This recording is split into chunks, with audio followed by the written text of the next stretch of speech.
कैसे मुमकिन हुआ कि लोगों ने सोने चांदी को छोड़कर कागज पर यकीन कर लिया। सोना भारी था, चांदी वजनी। चीन से यह ख्याल तिजारत के रास्तों से यूरोप पहुंचा। अब नोट की कदर न सोने से जुड़ी है न चांदी से।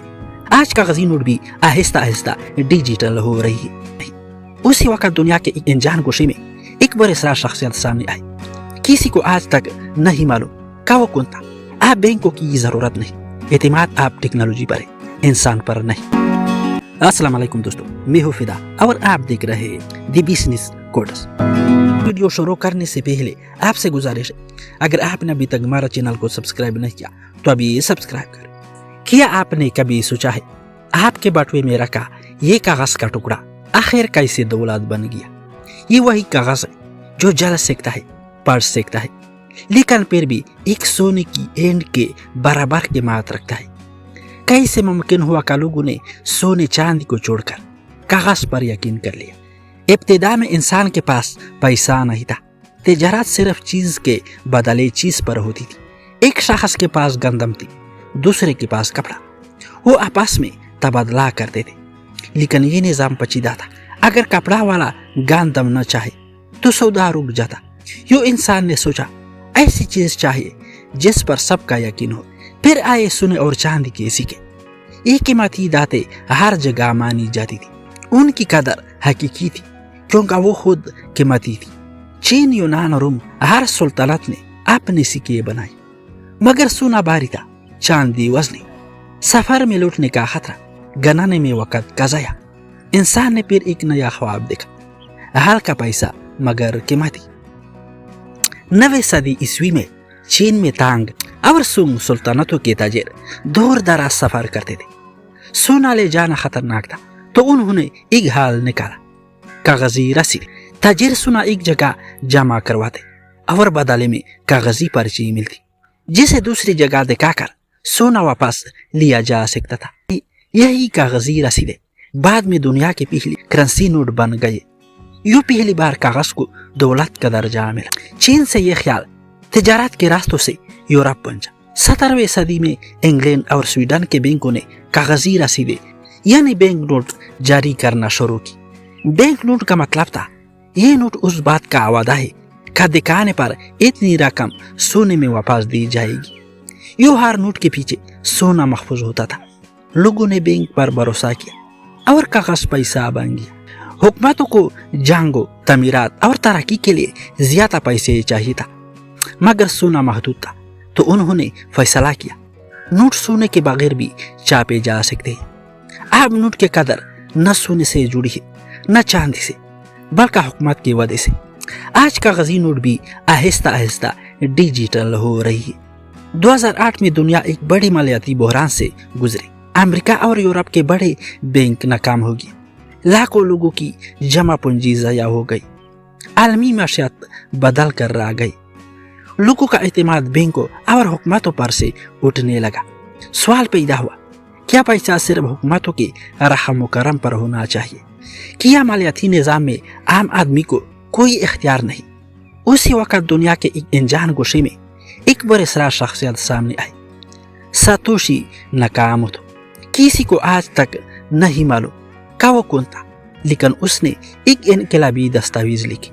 ये दस्तावेज जिसे व्हाइट पेपर कहा जाता है, दुनिया के मालियाती निज़ाम में एक नए दौर का आगाज साबित हुई। नकामोतो ने लिखा, एक ऐसा निज़ाम मुमकिन है जहाँ लोग बगैर बैंक बराह रास्त एक दूसरे को पैसे मुंतकिल कर सके। ऐसा निज़ाम जहाँ किसी एक इदारे या हुकूमत का कंट्रोल न हो और हर ट्रांजैक्शन एक ऐसे नेटवर्क में महफूज हो जो शफाफ, महफूज और नाकाबिले तगीर हो। ये था बिटकॉइन का आगाज, एक ऐसी करेंसी जिसने दुनिया को चौंका दिया। कार्पाटो करेंसी की बुनियाद एक जबरदस्त टेक्नोलॉजी पर है, ब्लॉकचेन। ब्लॉकचेन को यूं समझे जैसे एक अलमी रजिस्टर जहां हर लेन देन का रिकॉर्ड महफूज होता है, लेकिन ये रजिस्टर किसी एक जगह नहीं होता, बल्कि दुनिया भर के हजारों कंप्यूटर पर तकसीम होता है। हर नई ट्रांजैक्शन एक ब्लॉक बनाती है जो पिछले ब्लॉक से जुड़कर एक चेन बनाती है, इसलिए उसे ब्लॉकचेन कहा जाता है। ये निज़ाम शफाफ भी है और महफूज भी। कोई एक फर्द या इदारा उसमें तब्दीली नहीं कर सकता اگر کوئی ریکارڈ بدلنے کی کوشش کرے تو ہزاروں دوسرے کمپیوٹر فوراً اس تبدیلی کو مسترد کر دیتے ہیں۔ یو بلاک چین نے اعتماد کو کوڈ میں تبدیل کر دیا۔ آپ بینکوں کی ضرورت نہیں، اعتماد آپ ٹیکنالوجی پر ہے، انسان پر نہیں۔ 2010 میں پہلی بار ایک بٹ کوائن سے حقیقی لین دین ہوا۔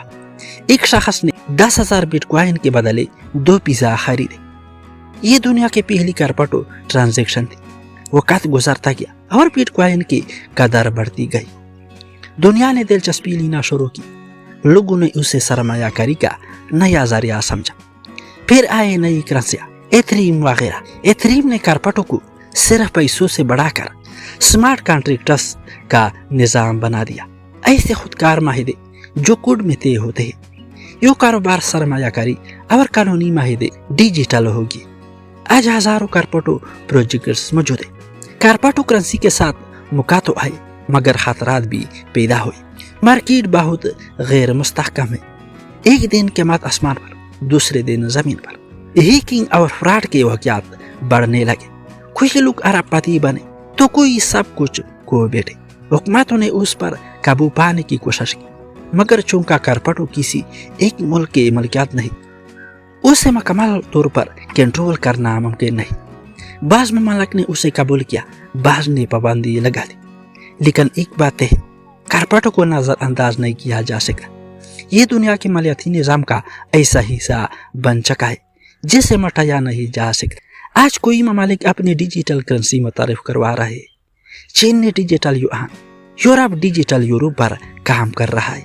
یہ حکومتوں کی طرف سے کرپٹو کرنسی کا تسلیم کیا جانا ہے۔ مستقبل میں ممکن ہے کہ کاغذی پیسے صرف تاریخ کی کتابوں میں رہ جائے۔ آپ کا موبائل ہی آپ کا بٹوا ہو اور ہر ادائیگی بلاک چین پر ہو۔ کرپٹو کرنسی صرف ایک مالی ایجاد نہیں، یہ ایک فلسفہ ہے، ایسا نظام جو انسان کو مالی آزادی دیتا ہے، جہاں کوئی حکومت یا ادارہ آپ کے پیسے پر قابض نہیں، مگر اس کے ساتھ ذمہ داری بھی آتی ہے۔ یہ ایک طاقتور ہتھیار ہے جسے سمجھ کر استعمال کرنا ہی اصل علم ہے۔ یہ تھی کرنسی کی کہانی، بارٹر سسٹم سے لے کر بلاک چین تک۔